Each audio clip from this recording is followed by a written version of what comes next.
बच्चों, सामाजिक विज्ञान की आज की क्लास में आपका स्वागत है। हम आप लोगों को विकास वाला अध्याय पढ़ा रहे हैं।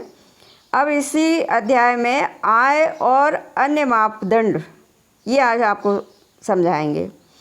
जब हमने व्यक्तिगत आकांक्षाओं और लक्ष्यों को देखा तो पाया कि लोग केवल बेहतर आय के बारे में ही नहीं सोचते, बल्कि वे अपनी सुरक्षा, दूसरों से आदर और समानता का व्यवहार पाना, आज़ादी इत्यादि ऐसे लक्ष्यों के बारे में भी सोचते हैं। इसी प्रकार जब हम किसी देश या क्षेत्र के बारे में सोचते हैं तो हम औसत आय के अतिरिक्त अन्य महत्वपूर्ण और लक्षणों के विषय में भी सोचते हैं। और ये विशेषताएं क्या हो सकती हैं, यानी दूसरे लक्षण क्या हो सकते हैं, इनका निरीक्षण एक उदाहरण के द्वारा करते हैं। जैसे 3 राज्यों के प्रति व्यक्ति आय का ये आंकड़ा है। महाराष्ट्र की जो है 2012-13 के लिए प्रति व्यक्ति आय, महाराष्ट्र, केरल और बिहार 3 राज्यों की गणना करते हैं तो महाराष्ट्र की प्रति व्यक्ति आय है 1,07,670। केरल की प्रति व्यक्ति आय है 88,527 और बिहार की प्रति व्यक्ति आय है 28,774। अब इस प्रकार इस तालिका में महाराष्ट्र, केरल और बिहार की प्रति व्यक्ति आय दर्शाती है कि वास्तव में ये आंकड़े वर्ष 2012-13 की वर्तमान कीमतों पर प्रति व्यक्ति निवल राज्य घरेलू उत्पाद के हैं और मोटे तौर पर हम इसे राज्य की प्रति व्यक्ति आय मान सकते हैं। और इन तीनों राज्यों में महाराष्ट्र की प्रति व्यक्ति आय सबसे अधिक है और बिहार की सबसे कम। इसका अर्थ है कि औसतन महाराष्ट्र में एक व्यक्ति एक वर्ष में 1,07,670 रुपये कमाता है, जबकि बिहार में एक व्यक्ति केवल 28,774 रुपये ही कमा पाता है। इसलिए अगर विकास को मापने के लिए प्रति व्यक्ति आय का प्रयोग किया जाए तो तीनों राज्यों में महाराष्ट्र सबसे अधिक और बिहार सबसे कम विकसित राज्य माना जाएगा। अब हम इन तीनों राज्यों के कुछ और आंकड़ों पर नज़र डालते हैं। देखिए, राज्य वही हैं तीनों। अब इनमें आंकड़े लेते हैं। शिशु मृत्यु दर प्रति 1,000 व्यक्ति पर, ये 2012 के आंकड़े हैं। और दूसरा साक्षरता दर प्रतिशत में लेंगे, ये 2011 के आंकड़े हैं। और निवल उपस्थिति अनुपात प्रति 100 व्यक्ति पर उच्चतर आयु 14 से 15 वर्ष, यानी 14 और 15 वर्ष के 2009 और 10 के आंकड़े हैं। इसका मतलब ये है कि 14 वर्ष और 15 वर्ष की उम्र के कितने बच्चे पढ़ने के लिए जाते हैं। तो देखिए, महाराष्ट्र की 1,000 व्यक्ति पर मृत्यु दर है 25 और केरल की 12 और बिहार की 43। साक्षरता दर इसी तरह महाराष्ट्र की है 82, केरल की सबसे ज़्यादा है 94 और बिहार की है 62। और इस प्रकार 14 और 15 वर्ष की उम्र के बच्चे जो स्कूल में पढ़ने जा रहे हैं, महाराष्ट्र राज्य में जा रहे हैं 64%, केरल में 78% और बिहार में 35%। तो इस तरह से हम इस तालिका में प्रयोग किए गए कुछ शब्दों की व्याख्या कर रहे हैं। देखिए,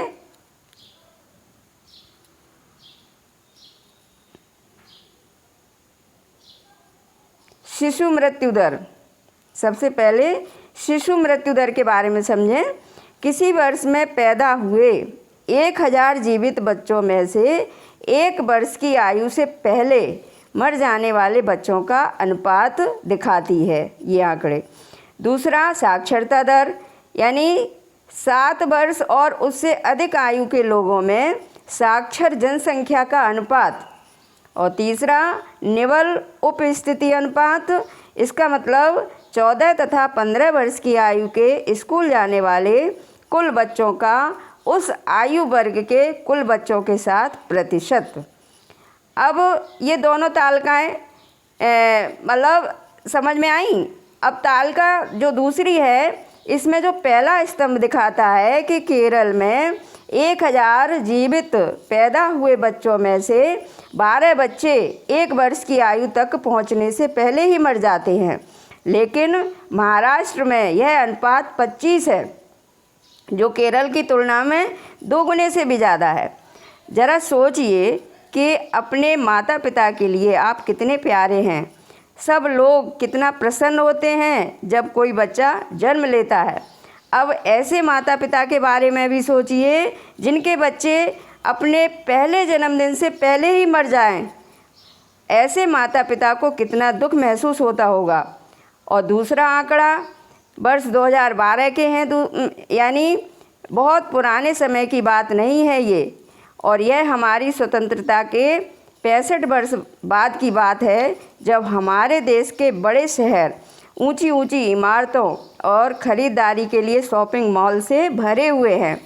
समस्या शिशु मृत्यु दर पर समाप्त नहीं हो जाती। तालिका के अंतिम स्तंभ को देखें। बिहार के लगभग 2/3 बच्चे कक्षा 9 और 10 में स्कूल नहीं जा रहे हैं। अर्थात यदि आप बिहार के स्कूल में पढ़ते होते तो आपकी कक्षा के 2/3 से अधिक बच्चे गायब होते। अगर ये आपके साथ होता तो आप अभी यह सब न पढ़ पाते या न पढ़ रहे होते।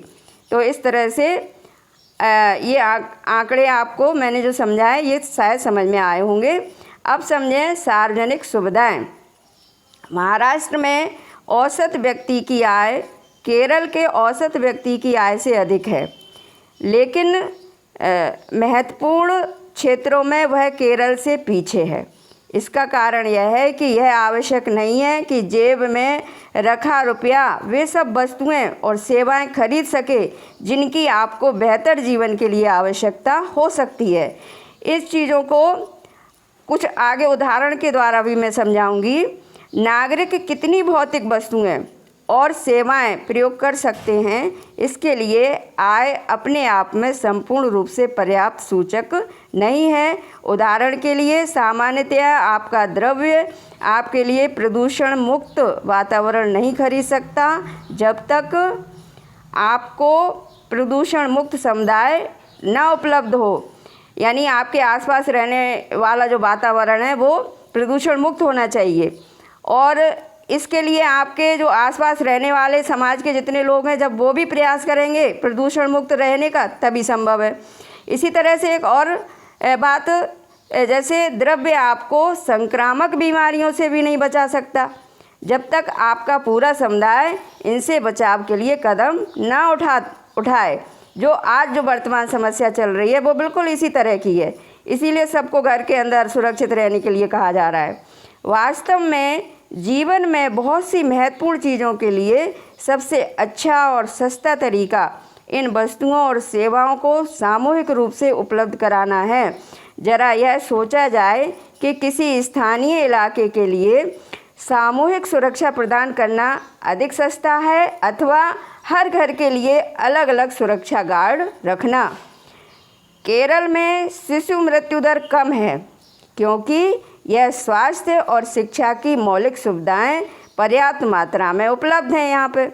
और इसी प्रकार कुछ राज्यों में सार्वजनिक वितरण प्रणाली ठीक प्रकार से कार्य करती है।